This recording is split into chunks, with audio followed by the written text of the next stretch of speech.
செல்ல மாட்டேன். அன்பான தெய்வ பிள்ளைகளே, நம்ம ஓடுகிற ஓட்டம் நல்லாவே ஓடிட்டு இருக்கிறோம். அந்த ஓட்டம் தான் பார்த்தீங்கன்னா திடீர்னு ஸ்டாப் ஆகிட்டு போயிடுது. நல்லதான் ஜீவிக்க போறோம், நல்லதான் ஊழியத்துக்கு போறோம், நல்லதான் சபைக்கு போறோம், அப்படியே போயிட்டு இருக்கிறோம். அப்படியே பார்த்தீங்கன்னா கொஞ்ச நாள் கழிச்சு பார்த்தீங்கன்னா என்ன கேட்கறான், ஓட்டம் நின்று போயிடுது. ஏன் உங்களுக்கு அந்த மாதிரி ஓட்டம் நிற்குது? நீங்க நிறைய தெய்வ பிள்ளைகள் அப்படிதான். ஆரம்பத்தில் இருக்கிற அந்த விசுவாசங்கள் நாளுக்கு நாள் என்ன பண்ணுதுங்க, அந்த விசுவாசங்கள் குறைந்து போகுது. வைராக்கியமா இயேசுவதான் பிடிச்சிக்கிட்டு வாழணும்னு நினைச்சவங்கப்பா உலகத்திலும் உலகத்துடைய சில மனிதர்களையும் நடிகர்களையும் பத்து என்ன பண்றாங்க, சேனல் பிடிச்சிக்கிட்டு ஓடுறோம். அதனால நம்முடைய ஓட்டங்கள் ஆவிக்குரிய வாழ்க்கையில ஓட முடியாம தடைப்பட்டு கொண்டு, அது நீங்க திரும்பல சில ஊழியர்களும் அப்படிதான் இருக்காங்க, எல்லா மெய்ப்பர்கள் சில மெய்ப்பர்கள் அப்படிதான் இருக்காங்க. நம்ம ஆண்டவர் எப்பவுமே வேறுபரிச்சு எடுத்துட்டாரு.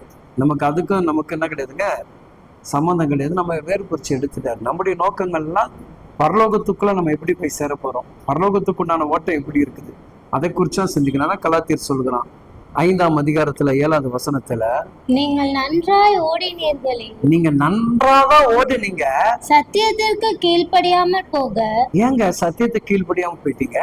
உங்களுக்கு தடை செய்தவன் யார்? யாரு யாரு? நல்லா தானே ஓடுனீங்க, நல்லா தானே சர்ச்சைக்கெல்லாம் போனீங்க, வாசி பிறருக்கு ஓடுனீங்க, இரவு கூட்டத்துக்கு ஓடுனீங்க, விடுதலை கூட்டத்துக்கு ஓடுனீங்க, காலை ஞாயிற்றுக்கிழமை சர்வீஸுக்கோ ஈவினிங் சர்வீஸுக்கோ எப்பா எப்பா எப்பா எப்பாப்பா அப்படியே அந்த மெய்ப்பெரு அப்படியே மெய் சிலிந்து போற அளவுக்கு என்ன பண்ணீங்க, நல்லா தான் ஓடுனீங்க.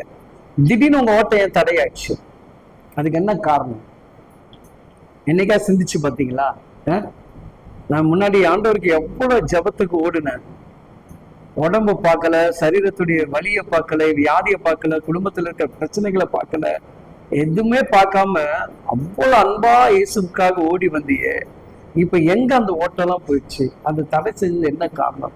பொருளாதாரமா, இல்ல சரீரத்துடைய பலவீனத்துடைய வியாதியா, இல்ல குடும்பத்துடைய பிரச்சனையா, இல்ல உலகத்துடைய கவலையா? ஏதோ உங்களை தடை பண்ணிருக்கு. சிந்திச்சு பாருங்க, ஏதோ ஒண்ணு தடை பண்ணிருப்பாங்க. ஓட்டங்கள் எங்கேயோ ஒரு பிரேக் ஆயிருக்குன்னா ஏதோ சம்திங் நடந்திருக்கு. ஸோ அந்த சம்திங் என்னன்னு கண்டுபிடிங்க. அந்த கண்டுபிடிச்சு இந்த ஓட்டத்துக்கு இது ஏன் தடை நமக்கு பண்ணுக்குது, நம்ம சரியா ஓடினா இந்த தடை நமக்கு என்ன பண்ணாது, வராது அப்படின்னு நம்ம என்ன பண்ண சிந்திக்கணும் இல்லையா? இப்போ நிறைய ஓட்டப்பந்தய வீரர்கள் பார்க்குறோம், தொடர் ஓட்டப்பந்தயம் பார்க்குறோம், அந்த ஓட்டப்பந்தயம் பார்க்குறோம், எல்லா ஓட்டப்பந்தயம் பார்க்குறோம். அவங்க ஓட்டிட்டு இருக்கிறாங்க, ஆனா சாதிக்கிற வரைக்கும் என்ன பண்றதில்ல, அவங்க ஓட்டத்தை நிறுத்துறது கிடையாது. சரிங்களா?